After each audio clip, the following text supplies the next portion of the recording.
Think we're live. Hello, everybody, and welcome back to All for United. So, this is your Manchester United and Arsenal review for obviously what was a disappointing game yesterday. So, I'm joined with a good panel tonight. We've got just go introduce yourself, everyone. Yes, I'm John, a frequent contributor on All for United. I'm just a random Twitter person on field, so I've just come for today. I'm Andrew, also a frequent contributor on All for United. I'm Niall, regularly on the MUFC Realist TV and also on Twitter as Talk Football. Right, guys. So, we'll just get straight into it. So, how do you, John, I'll go to you first. So, how do you feel about how we got outplayed by Arsenal yesterday? Do you think it was a tactical error by Erik Ten Hag, or do you think it was just the players weren't up for it and Arsenal wanted it more? I personally think, well, obviously for a neutral, it was a brilliant game of football, and we obviously battled very hard to try and get a point. At the end, it wasn't enough. In my personal opinion, I felt that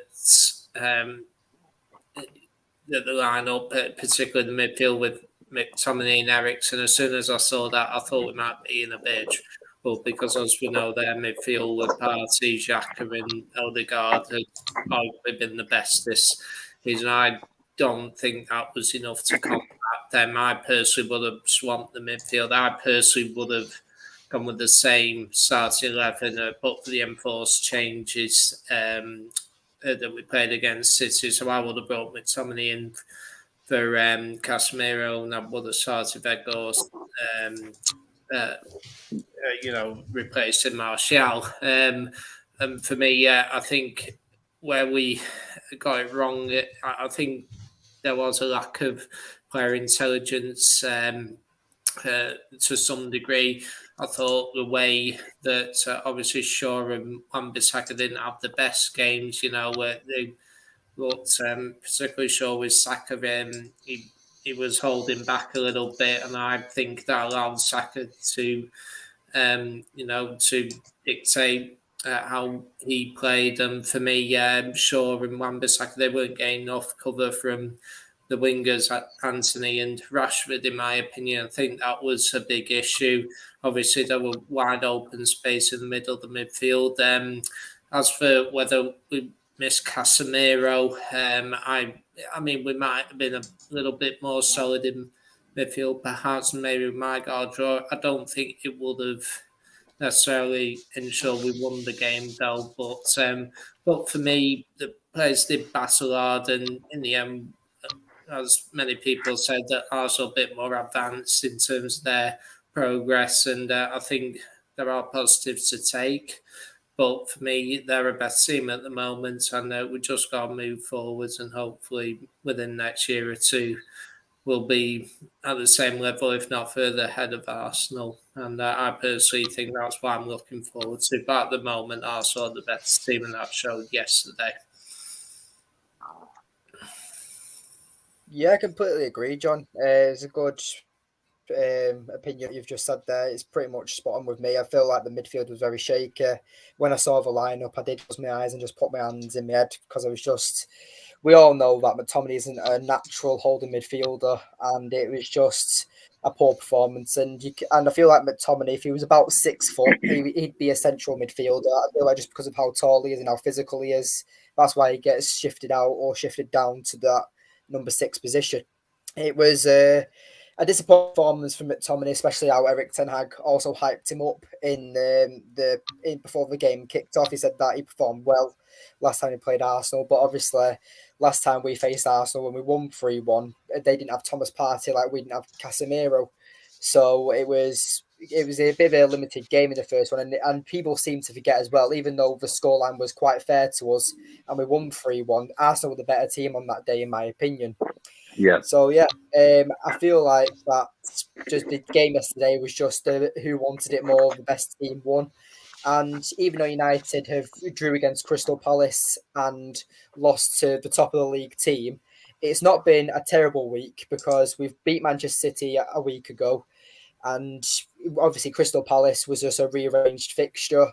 And, you can't really expect United players pretty much being the same 11 to go out there and perform as hard as he did against Manchester City to do 2 days later against Crystal Palace. And then expect to go to the Emirates and actually try and get a result out of there. It's just not happening. Can I just jump in there on that, Dan? Because I think people need to put a bit of perspective into it. We probably, generally, we would have gone into that City game expecting to lose. Yeah? Is that the general consensus? We would have lost. So that means that was no points against City in theory. We would have won 3 points against Palace, and we would have took a draw against Arsenal. That's still the same amount of points that we've got now out of them 3 games, but just reversed. We got our 3 points against City instead of Palace. We drew against Palace instead of Arsenal, and we lost against Arsenal instead of losing against City. So it's not all doom and gloom. We would have expected them points from them 3 games in a way anyway. It's just been the wrong way around. Yeah, I agree, Paul.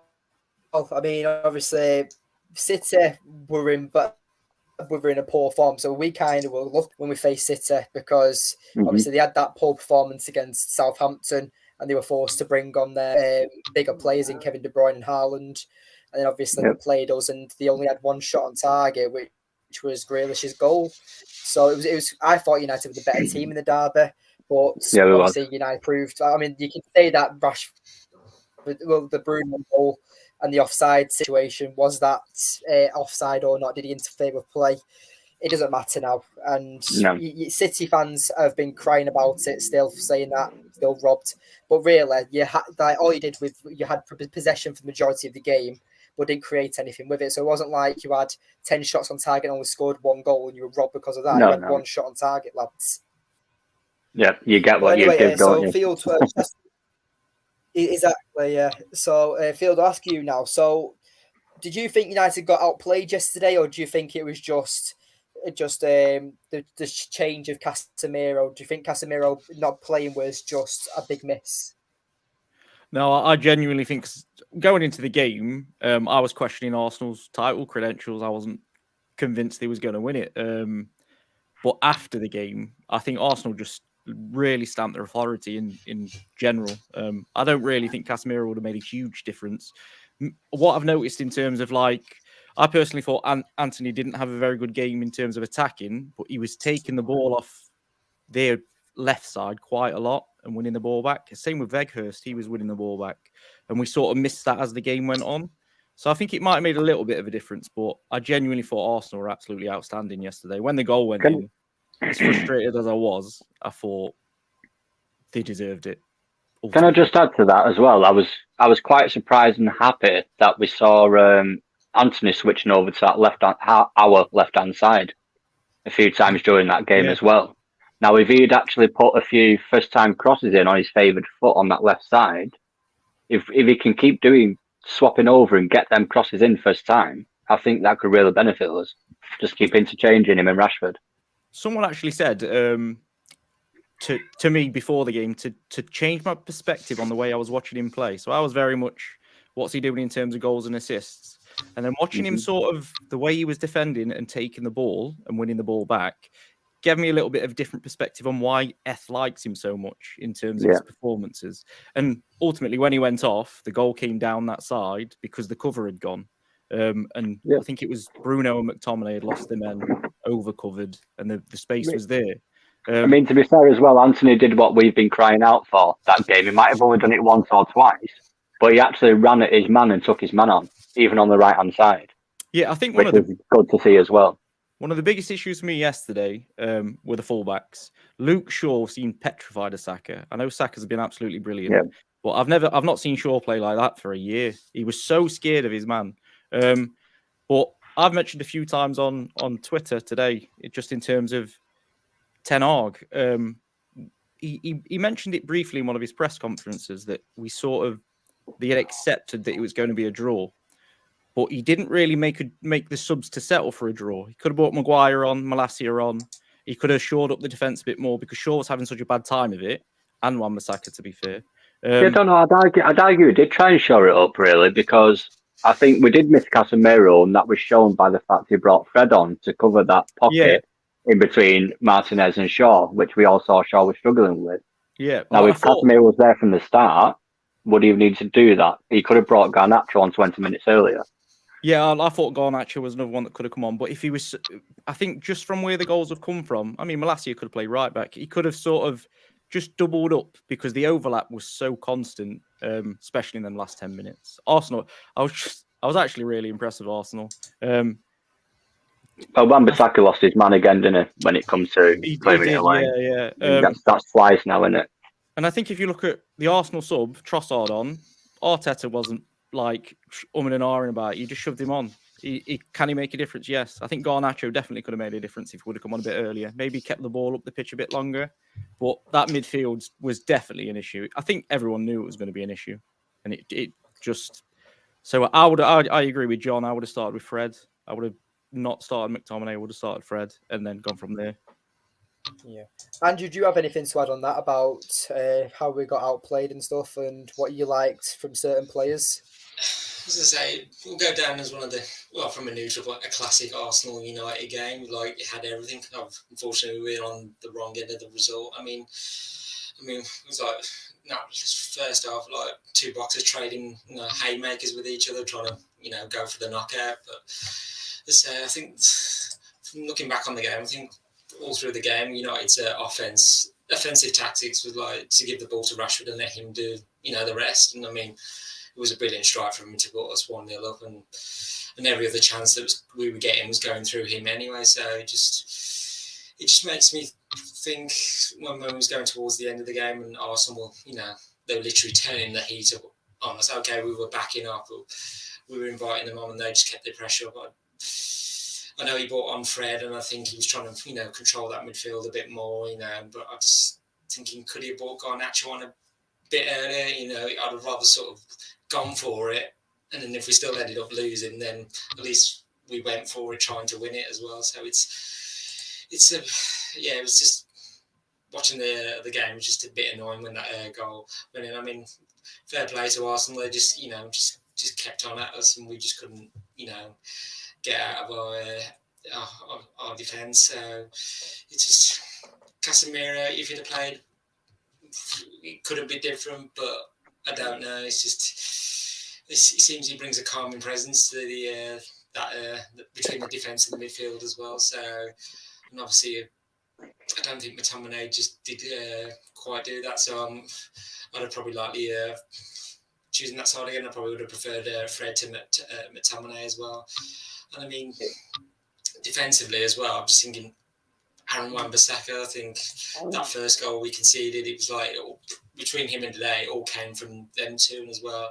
And I think it just highlights for me, Delay is, essential for United still as well. So I know he's been out injured, and Wan-Bissaka's come in and he's had a good run of form as well. But I think once Delay is back, I think he'd probably be coming back into the side. So it's just, but that's what we need, that competition for each of those players as well. So it just, it'll be learning curve for Wan-Bissaka, and like I say, he'll just bounce back from this. But yeah, it's just, even though it was disappointing we had that defeat, I can see plenty of positives considering the run we've been on as well of late. I mean, the ironic thing is Aaron Wan-Bissaka is the best defensive fullback, but yet he's made two mistakes defending across. It's mad. Right. I think Wan-Bissaka's best quality is... Sorry, go on. No, I was just about to say with Wan-Bissaka and Dalot, the comparison is that Wan-Bissaka is a lot more comfortable when it comes to defending, but when it comes to defending the back post, when it comes to brute strength, that's where Dalot shines. But it's like where Zaha said in the draw that we had earlier during the week that Aaron Wan-Bissaka is the only player that could do that scoop tackle, because if it wasn't for Wan-Bissaka being there, we would have lost that game. If that was Dalot, then Dalot's not making that Dalot's either giving a penalty away or not getting to Zaha in time. So he's probably not even making that tackle, is it? Exactly. Not even going to try it. Wan-Bissaka has his flaws, but he also has his qualities. And I think he's done really well for how he stepped in for Wan-Bissaka. I think he's done really well. And but great I think we can all come into agreement, though, that it is time for Wan-Bissaka to to note a point on I think it's also worth noting that I thought it was particularly odd their first goal. Obviously, Wan-Bissaka lost his man, but I look at the defensive structure now. It's like the goal came from our right hand side. Why is Wan-Bissaka not out there, and why is he defending the back post? For me, it's a case of defensive organisation. For me, I mean, it happened with the Grealish goal, didn't it, against City, where he lost his man and then Grealish was open. Well, in fairness to that one, he had 2 players to watch out for there because there weren't enough players covering for him. So he ended up with 2 players. That's why he wasn't stuck. But that was on his side. The problem with this one was that why is he the left back practically not stopping the cross on the right hand side? For me, that's, you got to look at the defensive structure for that corner, in my opinion. There's always many players that are culpable to one action. It's everyone seems to pinpoint one player that made the mistake. Maguire, for example, his man's beat him because he was too slow. But if it weren't for what happened earlier, he wouldn't have been in that situation in the first place as well. There's many people responsible for one phase of play. Yeah, I think there was a camera where it showed Wan-Bissaka looking at his man loads of times, but pressing to the man in front because he didn't know where to go. And then he ended up losing the man behind, and that's where the goal came from. So yeah, I'd see the point on that. To be fair, it's. I think that's what Ten Hag was talking about as well. It's not just one responsibility. There was errors across the whole back line for them all. Yeah, there's always something that leads to that situation in the first place. Yeah, exactly. Yeah, so we'll just move on to the next segment now. We'll talk about liabilities because we pretty much spoke about Casemiro because that was going to be the next segment after how we got outplayed. But we pretty much already covered that Casemiro was pretty much missed. He is the key in our midfield, I'd say. It was shown when we brought him in as a signing that United have missed that natural number 6 for many, many years now. And the fact that we've had to have McTominay and Fred as doing that a one-man's job and in 2 players is why United have lost midfield battles constantly over the years. 2 still couldn't do it. So yeah, we'll just talk about player liabilities and exactly. So I saw a tweet which made me laugh where it said, combine Fred and McTominay together, they still can't be half as good as Casemiro. So it just shows the levels of what Casemiro brings to United and how classy he actually is. But like I said, we'll just talk about the liabilities. So is there any players that specifically you guys want to talk about? Andrew, you said something about De Gea? Yeah, I just want to mention De Gea. Under Ten Hag, yes, he's improved, but I think the Arsenal game, it wasn't one of his best performances. Obviously, it's further proof, as United progress under Ten Hag, a goalkeeper who can play the ball and command the box is going to be key. And I think De Gea was just a bit lacking in that area yesterday, and it allowed Arsenal to score 2 of their goals with such ease it was. And to his credit, he did make that big save in the second half. That was like classic De Gea, being a shot stopper. Was that the point blank one he was on about? Yeah, I think it was Nketiah, was it? And literally it was just De Gea, and he was like, but that's De Gea all over. He's classic De Gea. Classic De Gea, and but you could say throughout the game maybe he was holding us back in position. Sometimes I think he's using his judgment or whether to play a short ball out or to play, go route. It's just, to be fair, he's never been told to do what he's being told to do now, though, has he? Because we've been playing low blocks, defensive counter-attacking football in your own half. He couldn't come out off his line because defenders were in front of him. He's trying to learn at 30, what is it, 32? Something like that? Something like that. I think he's in his 30s now. It's a big change. So you've got to give him a bit of credit, but... I don't know whether this summer, Ten Hag might think, do I need a new goalkeeper? De Gea's been was now, God, I think it's 11 years. 11 years now. Yeah. It's like, I think he's done better than what we would have expected him to do under Ten Hag style of football, but we still definitely need that Ten Hag goalkeeper. Yeah, and I'm just thinking to do what he wants. For the amount of games and the points he's saved us or gained us in the years he's been with us, I'm just like, I don't know. I know De Gea, because he's contract is coming up, and I know United's, well, I don't know if they're actually open talks, but I think they want to pay. He's got to reduce his wages. Yeah. From what I'm hearing, De Gea. Well, I mean, to be fair, he's definitely saved us more points than he's made mistakes. We've got to give him that, but. And I know he loves Manchester and he wants to stay, because I think he's pretty much said it. I'm more loved in Manchester than probably I'm back at home in Spain. So, and I think if United offer him a contract, I think he'd be willing to stay on reduced terms. But I think it's hard. With like bonuses, if you do this, this, and this, you can. I think it's hard for us as well, because looking at the cameras, we're all like kind of the same generation, other than Dan. But like we've seen Schmeichel and how long it took to replace him, and the ridiculous keepers we had between him and then Van der Sar, and then we had a bit of a mess again until we found De Gea, who was wobbly for the first 2 or 3 years. Van der Gea was at Van der Sar retired though. Did we do that immediately? Yeah, I'm not sure. Van der Sar retired in 2011. We signed De Gea. That's right, and for teenage goalkeeper. And he was dodgy, wasn't he, for the first about 2 to 3 seasons. He had to beef up. And his physicality wasn't even there. Yeah, I'm just cutting about De Gea, though, guys. It's just that the fact that I feel like De Gea will end his career at Manchester United. I don't think he'll end his career as United's number one, but I do think that he will be United's number one for the next 2 or 3 seasons, whether fans like it or not. Because De Gea, we can all agree, is one of the best shot stoppers in the league. But it just comes when it comes to distribution, when it comes to we're not coming off for crosses, not coming out for crosses. That's his biggest flaw as a goalkeeper. But if we get a young goalkeeper in over the next few seasons, having De Gea as your number 2 goalkeeper is a massive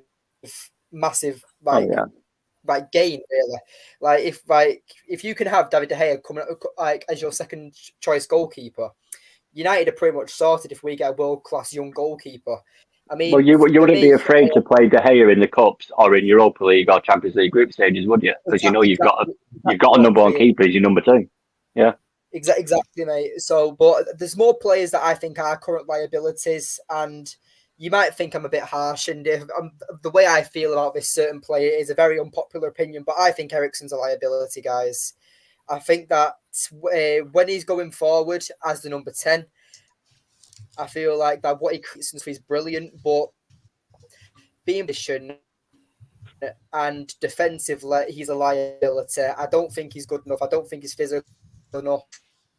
Can I shock you, Dan? Beauty of football, but I just think that Eriksen. Go on. I agree with you. There's the shock. I actually agree with you, mate.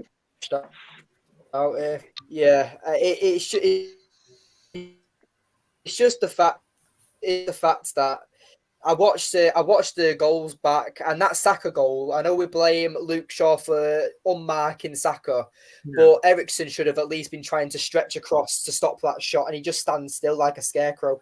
I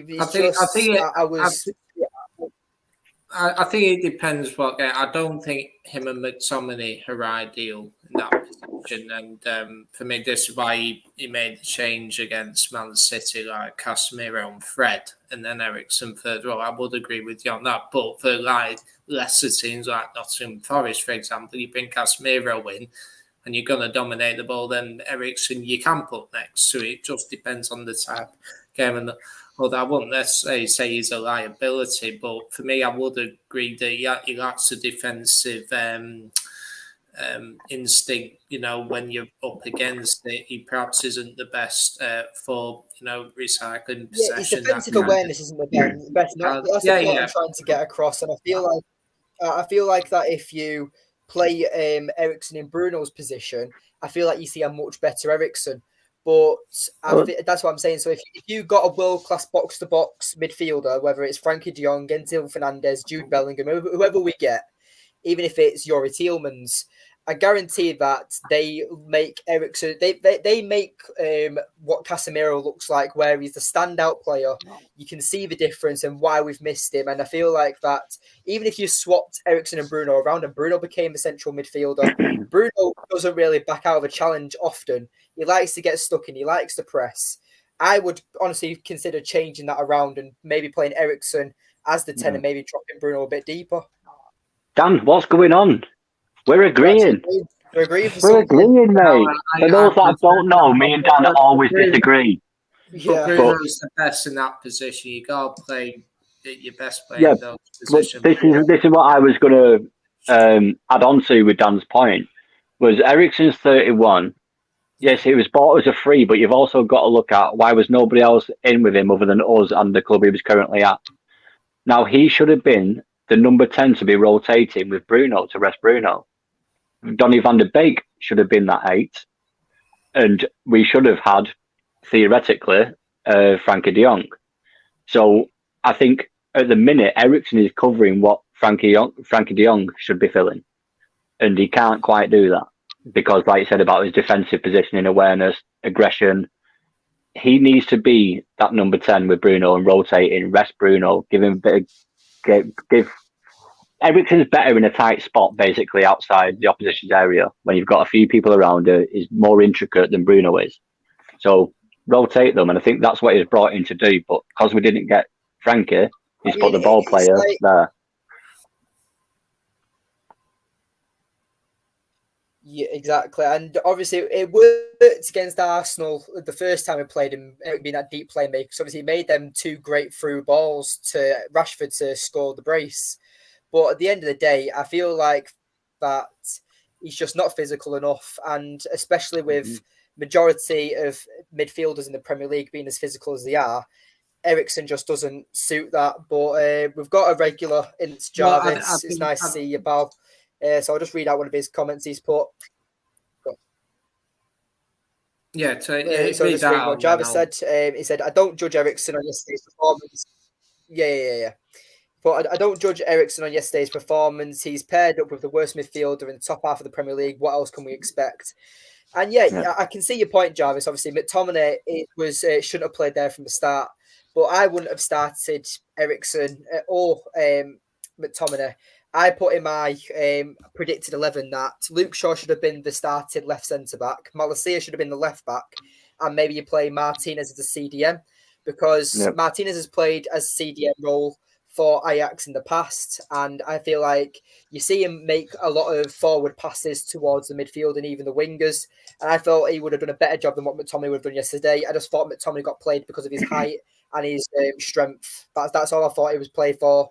And he lost his man. He didn't track his runners. He didn't drop between the defenders when we were on the attack. He just ran around for 90 minutes, really. Just one last thing on that. I think Eriksen, because we didn't get the Frankie de Jong type of player, is basically playing the role that Bruno Fernandes played under Ole. That deep line playmaker that couldn't really defend. I mean, obviously Bruno has improved on that now, but he seems to be playing that same kind of role, as in just hit them long key passes and see if we get onto the end of it. I think that's what Eriksen's doing at the minute, because he's not got the defensive side to his game.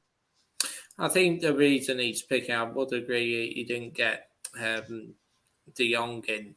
But I do think with Eriksen, he kind of sees it as the interlink between, like, if I have a defensive midfielder, I need someone who'll get forwards. And Bruno, that's what Frankie was supposed to be, but he is a bit more defensive than Eriksen. And then this is why I think why he won't swap Eriksen and Bruno, because Bruno's, we know he's capable. He's not always the tidiest in possession. And for me, Eriksen is, maybe a bit more streetwise on the ball. He's less erratic. And all that. But for me, that, Eriksen is more of a calm head, I guess, in the middle. Yeah.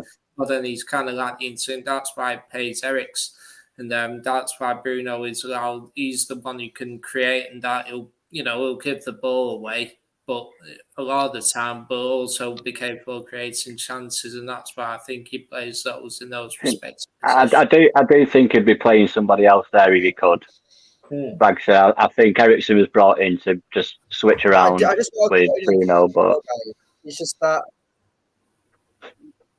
The fact is as well, the fact that we didn't get Frankie de Jong as well, I'm actually quite glad about, because I know that Frankie de Jong would be playing that number 6 position, and I feel like he would be getting torn apart by the fan base right now, because I don't think he's a natural number 6. Obviously, we know he's an 8. He's a deep playmaker. He would be playing as an 8 though, wouldn't he? Because Casemiro. I feel like that if we get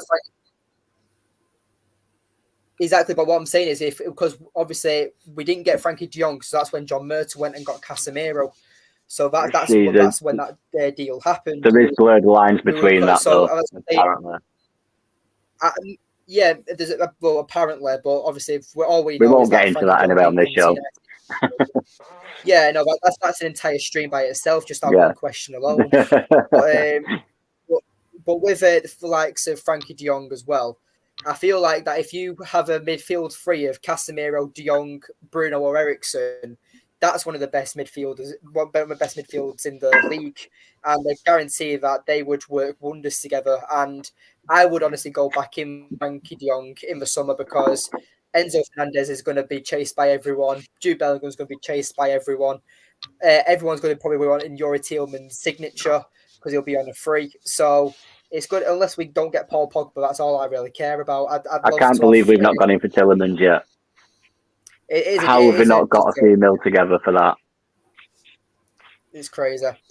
But the fact is as well is that I don't know why we sold James Garner as well. The amount of promise he showed as well, and then what he could have learned under Casemiro, he would have been great yesterday for Casemiro being suspended. To be fair, Dan, I think the reason we sold him is now evident in this window because he was the only person we could get money for that somebody would buy because he's on low wages to boost up that. Yeah, I think Van der Beek and Wan-Bissaka were supposed to be like that in the transfer window as well. But obviously Van der Beek's out until the rest of the season and the lot's injured, so we need the right back and we can't do that business. I feel like Wan-Bissaka was supposed to go in the summer, but everyone just wanted him on loan, didn't they? Exactly, but the fact is as well is that United didn't also want to take a massive loss. People were offering about 15-20 million for Wan-Bissaka and the Glazers didn't want to take that much. Let's get it right, Dan, yeah. The Glazers didn't want to take the loss. Exactly. Yeah. So, but I'm glad we kept Wan-Bissaka. I think he's a great number 2, but I just don't think he's good enough to be our first choice right back. But we'll speak about another liability. And again, this is my opinion. You can agree, you can disagree. I do think Antony's a liability at the moment. I think he's a one-trick pony. I call him the Brazilian Jack Grealish at the moment. He's absolutely. And can I just jump in there? Grealish, how many goals has Grealish scored this season? Don't tie him with that brush. 3. Right, and how many has Antony scored? Don't call him a Brazilian Grealish. He's got 5 or 6, hasn't he, Antony? 5. But what I'm saying is, 5 and about something like that. But the fact is, as well as that.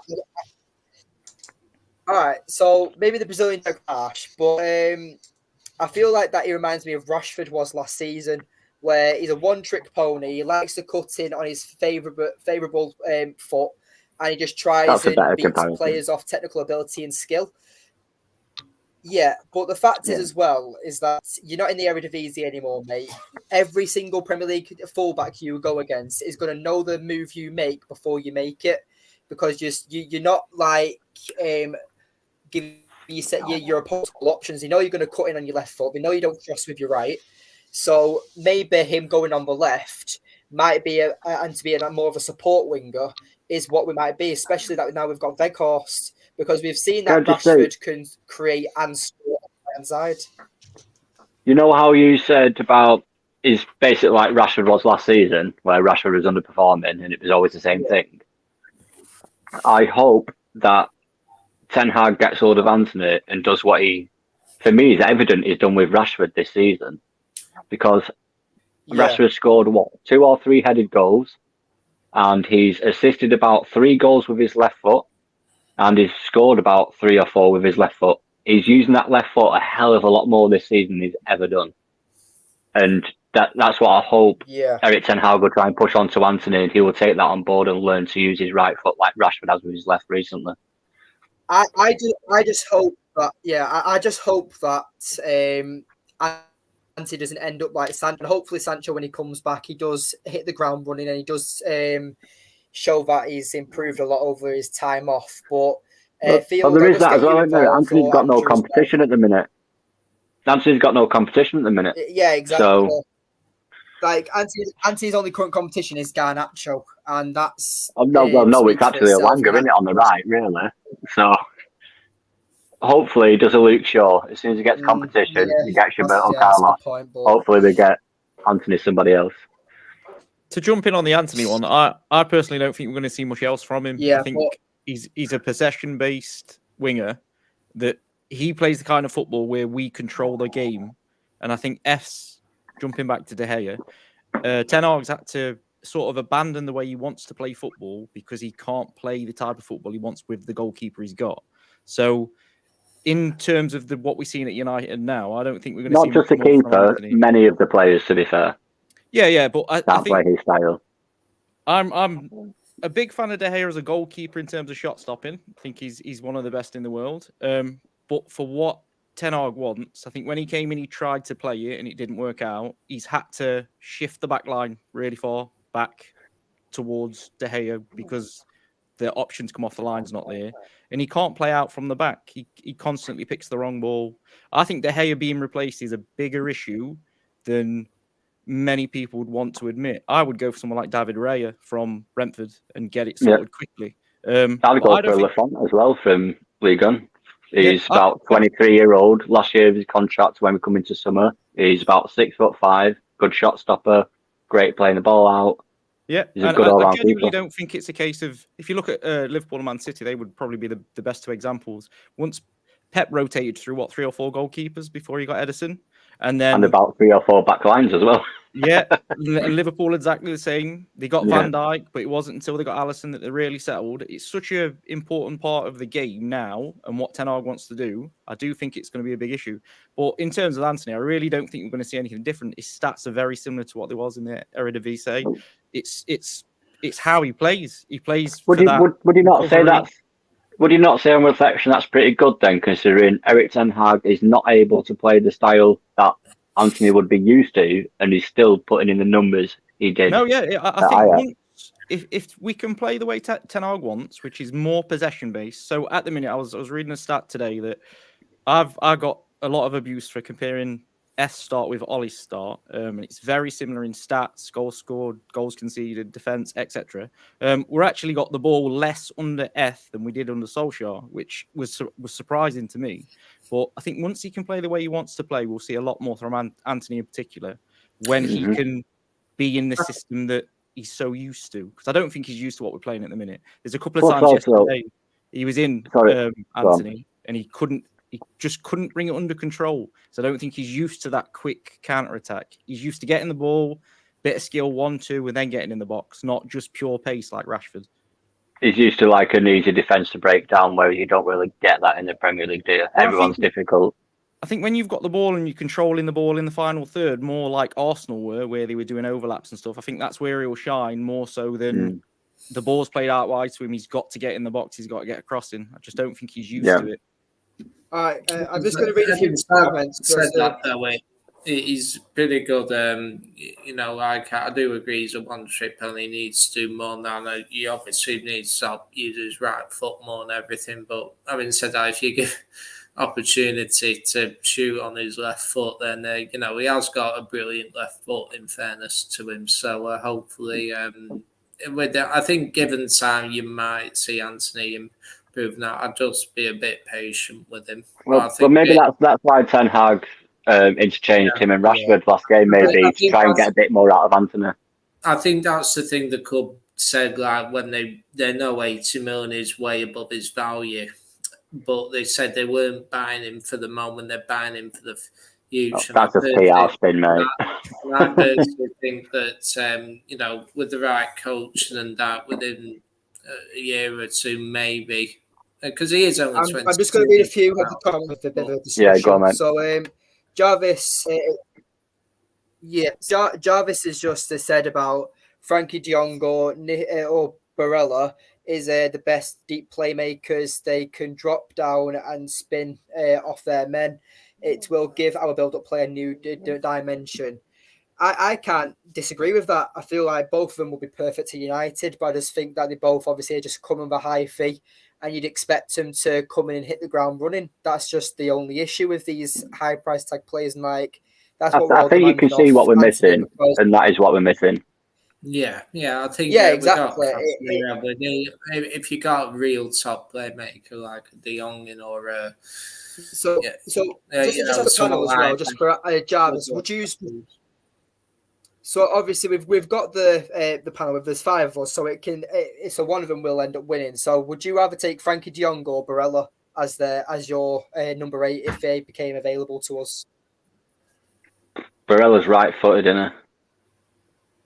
So's De Jong. No, I know that's what I mean. I was just checking. Yeah. Because if he was left-footed, I would have said go De Jong then. But because then again, Casemiro's playing on the left-hand side of the midfield too, and he's right-footed. So I would say much Barella anyway, so I'd say De Jong. So obviously more of De Jong, so I'll take him. I'd like Barella, and I think it's a great shout saying Barella. But on the basis of Frankie knows exactly how his manager wants to play and the style he plays, it would take Barella a lot more time to adjust, and he might not adapt. So I'd go with the safe bet on Frankie. I believe as well. Barella's only like 5'8" as well, so he's literally it'll be like the Italian Kante, won't we? Like he's quite short. But again, he's a very class player. But I would prefer Frankie De Jong. Like you said, Niall. He knows Ten Hag's system. He's coming in with a bit of an advantage, and he would settle in a lot quicker than what Barella probably. I think if the manager wasn't Erik Ten Hag, then I'd take Barella all day. But because he is, I think that just swings it for me. Yeah. Field, would you take Frankie De Jong or would you prefer Barella? I'd probably edge De Jong on that one. I'm thinking they're both 25, aren't they, as well? So there's not a lot in it, but yeah, probably De Jong just because he's Dutch. Have you got any connections with Holland? No, it's I think Ten Hag will be able to get his stuff across with him. So we might even get a little bit more out of somebody as well. Yeah.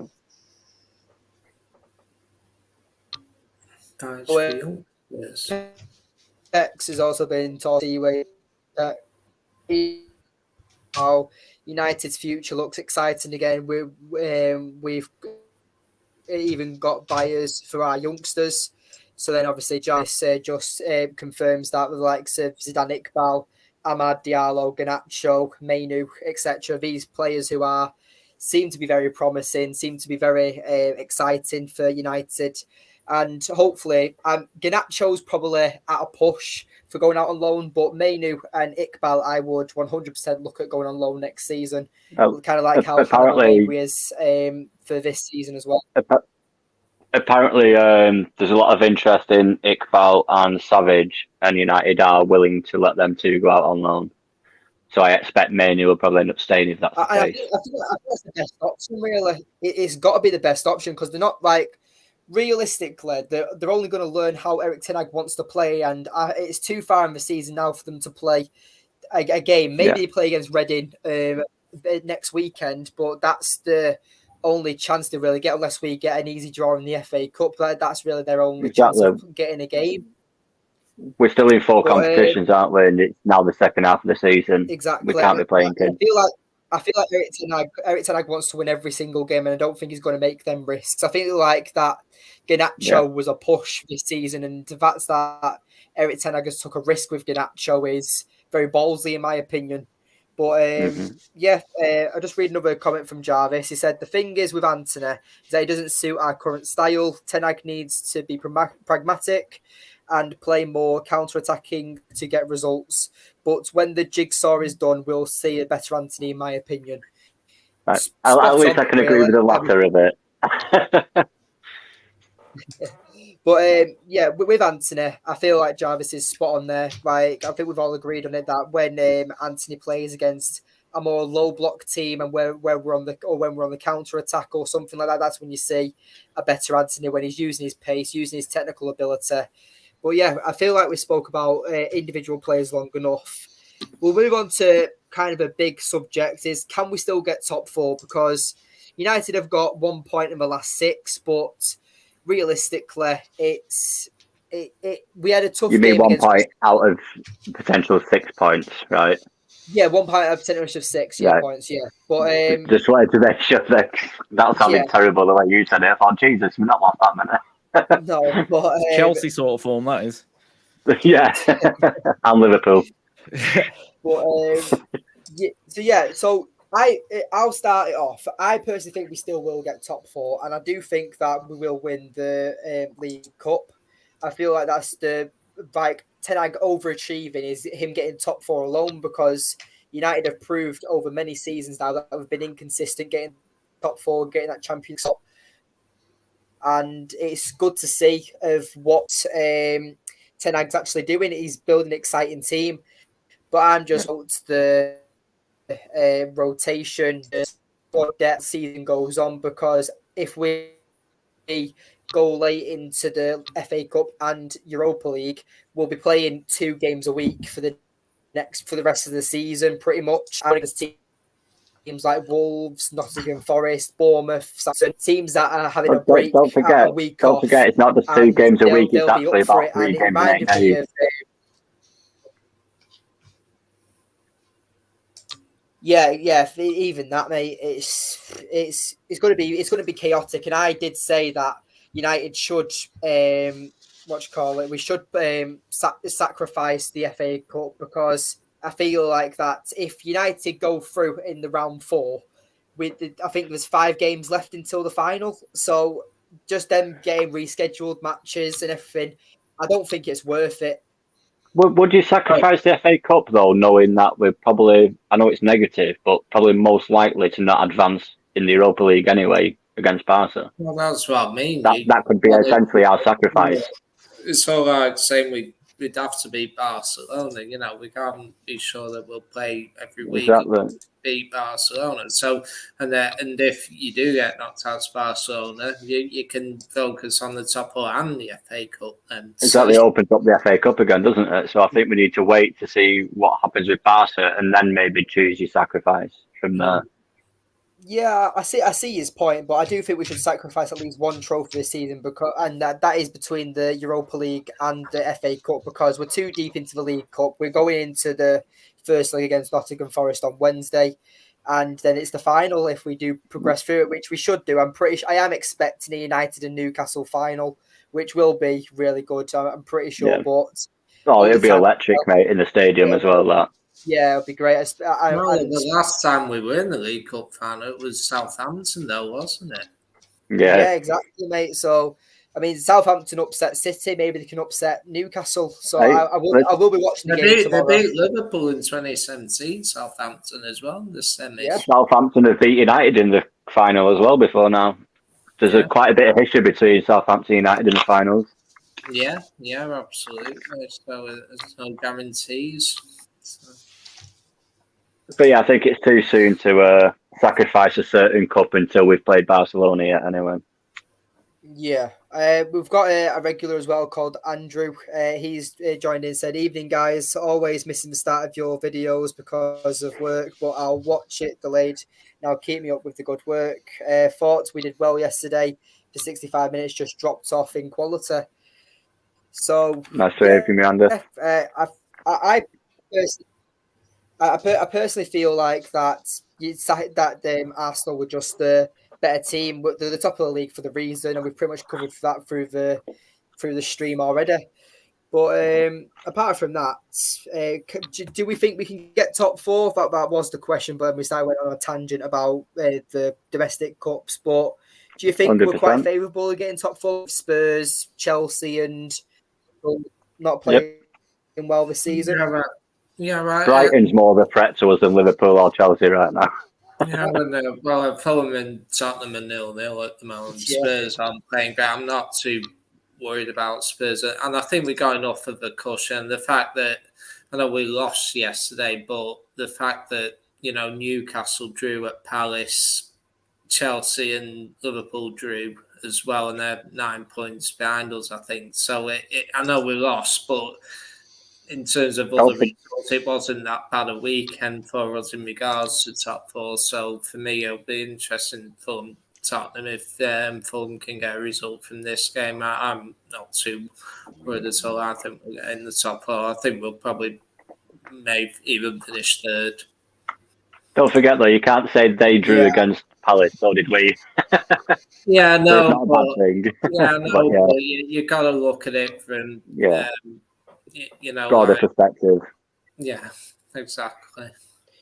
I think we'll totally get top 4. Yeah, the game that's currently playing now is Tottenham and Fulham. It's 5th against 6th place, so it's not like. I mean, I'm looking at the stats right now, and Fulham have already had 3 shots on target, and Tottenham have had none. So that it seems like Fulham are probably the Fulham better are team. playing well at the moment. I'm watching it. Well, hopefully Mitrovic scores from the Fantasy Premier League. That's what I want. So Son should have been sent off, in my opinion. But well, I'm not watching it. So I'll give you my quick top 4. I think it is going to be Arsenal. I've said it for weeks. It's going to be Arsenal that win the league. City, and then it's between United and Newcastle for 3rd and 4th. The rest is irrelevant. I think the next few weeks are really important in terms of top 4 because I think is it Spurs go to City next week? No, Tottenham play.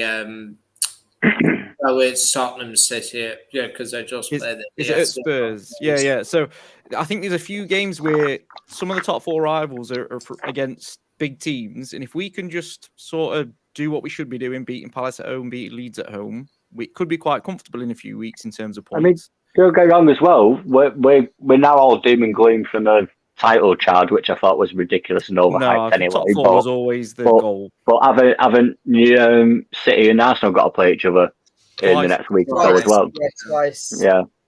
So we could end up being back in the title race. I think United, Liverpool, and Arsenal still have to go to Newcastle.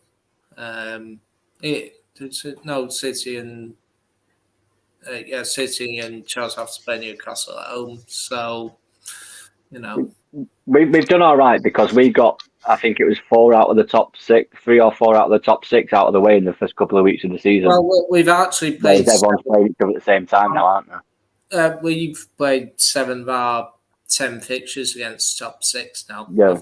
But I was saying it was the first 3 or 4. We played 3 or 4 in the first couple of weeks, didn't we, of the season? Yeah, we did. So now we've played more, whereas these two now they're getting double fixtures against the same teams. So it's worked out all right for us. Yeah. Also, I'm a little bit worried in terms of I want to see Eth rotate the squad a little bit more for the upcoming fixtures, whether it's cup games, whether it's the AFL. And I want to see him have a little bit more trust in his bench players and give the likes of Varane a rest, Shaw a rest. I don't think he can trust them though, mate. I think he can barely trust the first team, given what he did in the Europa League. Yeah, because he would have rested there, but he couldn't. I'm going off what I saw under Ole. If he doesn't trust them, I think it could cause us problems. We're going to end up dropping points against teams we shouldn't drop points against because the players are too tired. I agree, but I just can't see him doing it. Some of the reserves, like he didn't in the Charlton game, he didn't play Shaw. He didn't play. Pellistri can't get a kick. Yeah, exactly. And I think maybe Reading at home might be the game where you might rotate a little bit, just to. Because hopefully we should be able to beat Reading if you play, some of the fringe. But it's not too many. I won't rotate it completely, but No, I agree. I wouldn't rotate maybe more than 3 or 4, but I just think he needs to do it when it can be done. I'd start Pellistri against Reading, absolutely. I'd start Pellistri. 100%. I'm going I just think he doesn't trust them though, and he doesn't trust the first team. And I base this on the fact of. In the Europa League group stages, we had basically nobody teams. And he went out and put our strongest team to try and get the first 2 or 3 games obliterated, and then he can rotate. But we didn't do it. We didn't fucking do it. So then he was stuck then because then he couldn't still rotate because he had to play his strongest team to hope that we don't have to have this extra 2 fixtures that we've now got against Barca because if we were top of the league, we wouldn't have had that. So he couldn't rely on them, and he could barely rely on the first team. And that's why I don't think he rotates. He just can't trust everyone. Well, I think to a point he froze a bit yesterday against Arsenal because there was definitely subs that could have been made earlier. And I think it genuinely reminded me of Solskjaer. It's like he didn't trust his bench. He didn't trust his bench to come on and get the result.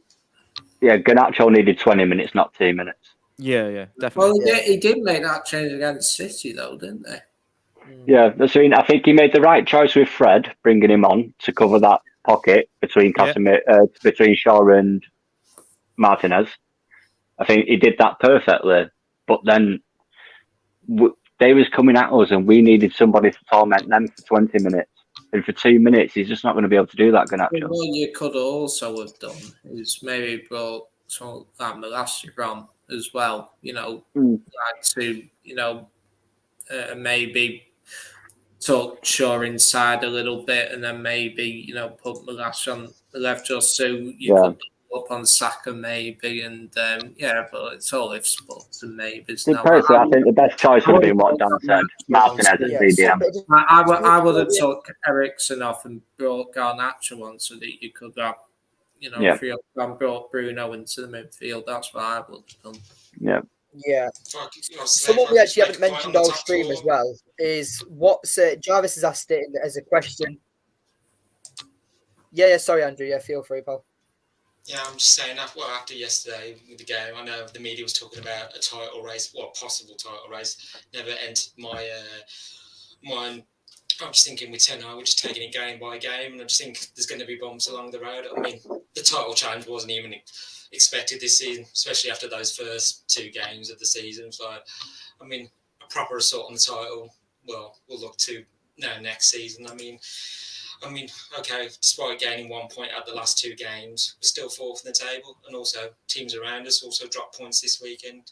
Newcastle. Honestly, Andy, this is just social media United fan base, mate. Last year we were going to get relegated, and this year suddenly we're winning the title before January.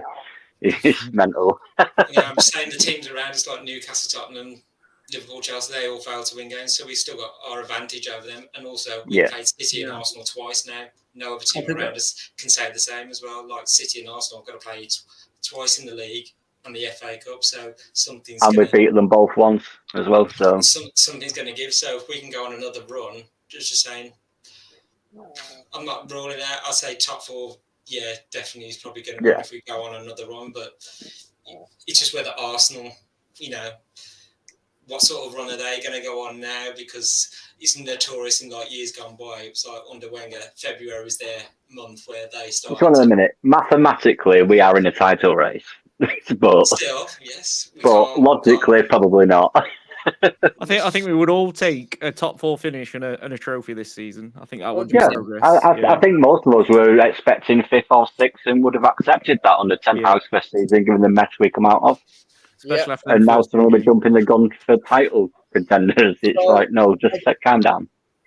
Just before we end the stream as well, guys, there's someone we haven't mentioned all stream, and that's Wout Weghorst. So what is your opinions on him in his first few games, Manchester United? So, I mean, he's only played 2 games, playing Crystal Palace and Arsenal. But what is your opinions on him? Because for me, I put on Twitter about how we shouldn't have started him against Arsenal because, I mean, it happened. He got pressed the life out of by Saliba and Gabriel, but he just didn't really impact the game enough. I know we got 5 interceptions, and apparently that's good. Apparently for Wout Weghorst getting 5 interceptions, no one made more interceptions in the weekend apparently. But realistically, what is your opinion? I think that's just because of Martial's fitness, though, wasn't it? I think Martial would have started and then would have brought Weghorst on in the last 20 minutes for a different option. That's how I felt it would have gone if Martial were fit. But I think he's done okay. I wouldn't say it's been spectacular. I personally think for me, he's played a role. He's practically got 2 assists without them being registered as assists.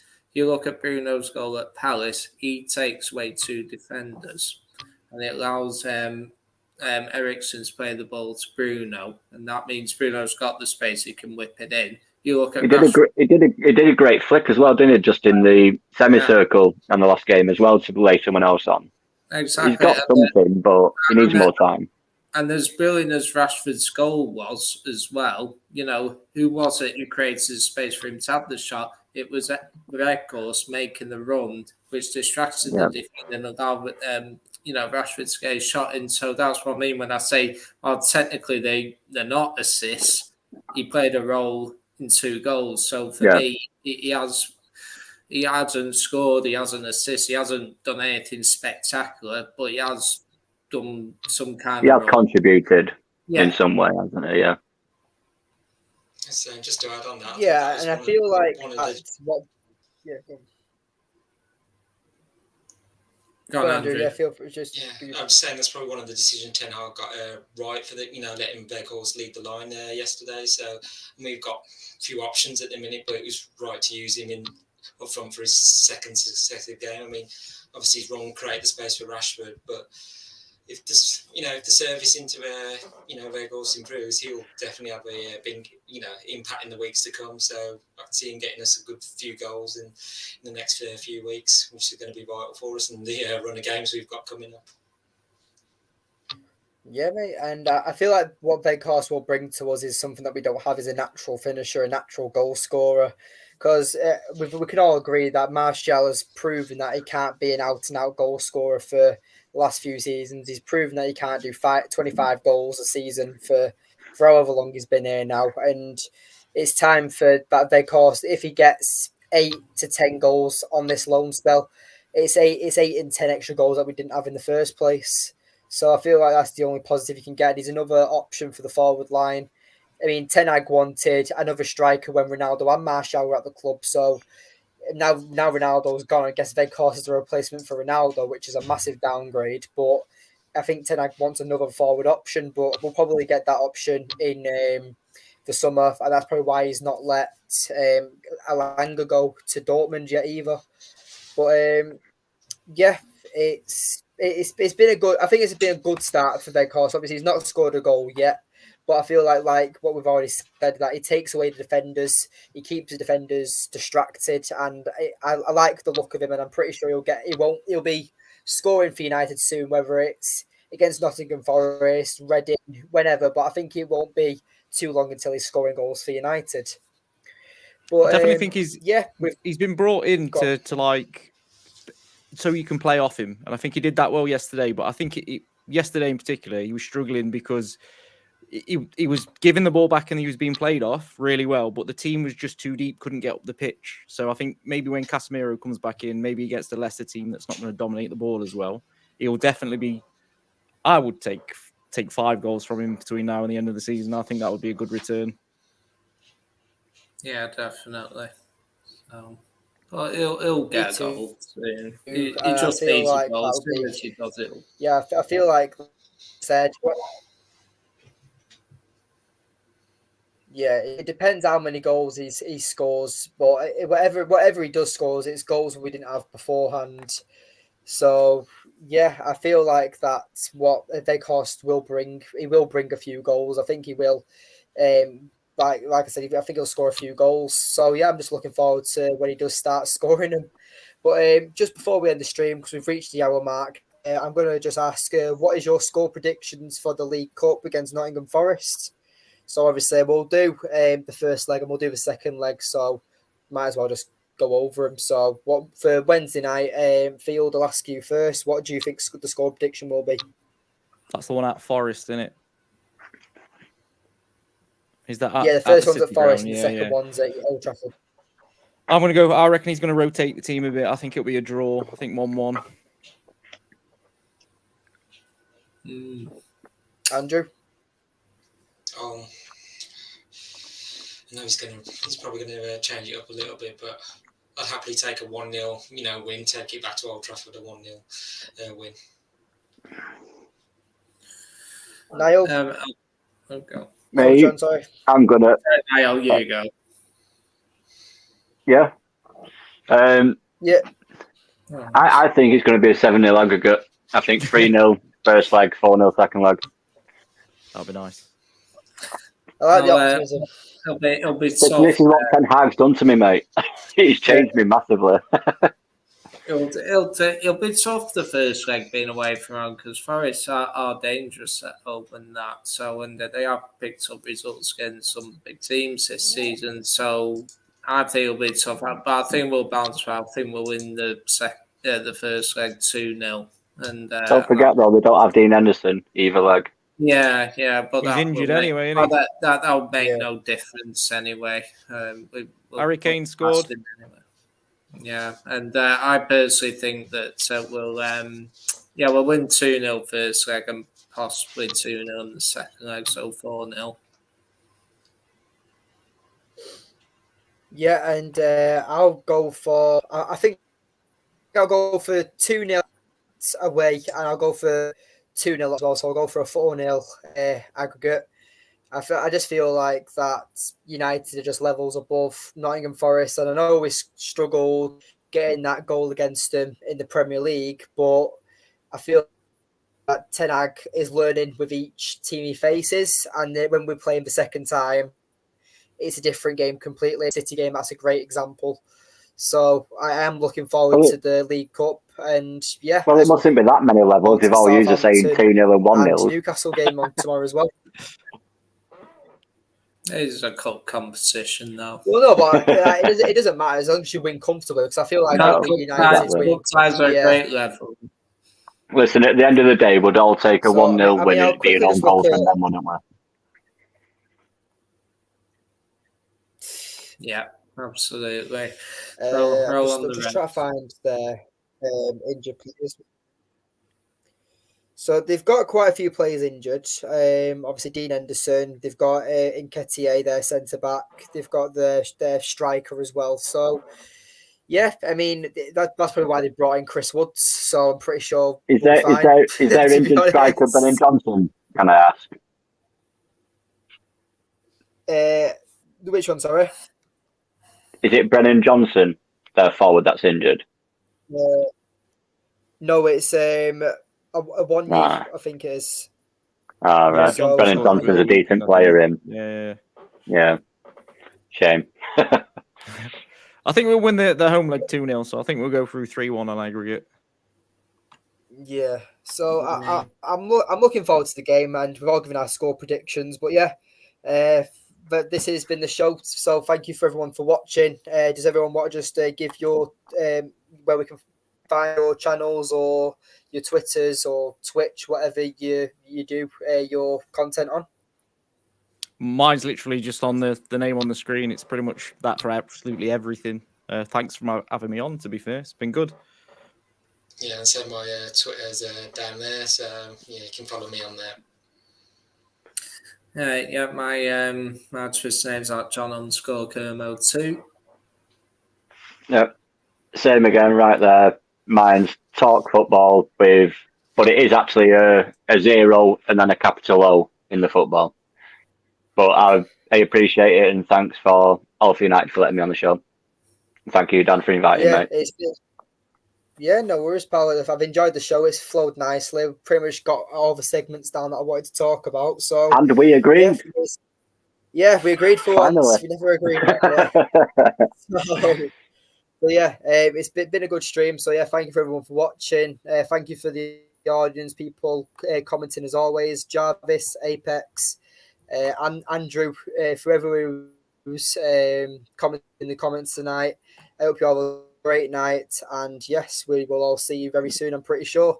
So yeah, nice to meet you all as well, guys. And we'll see you soon. Thank you. Bye bye. Take care.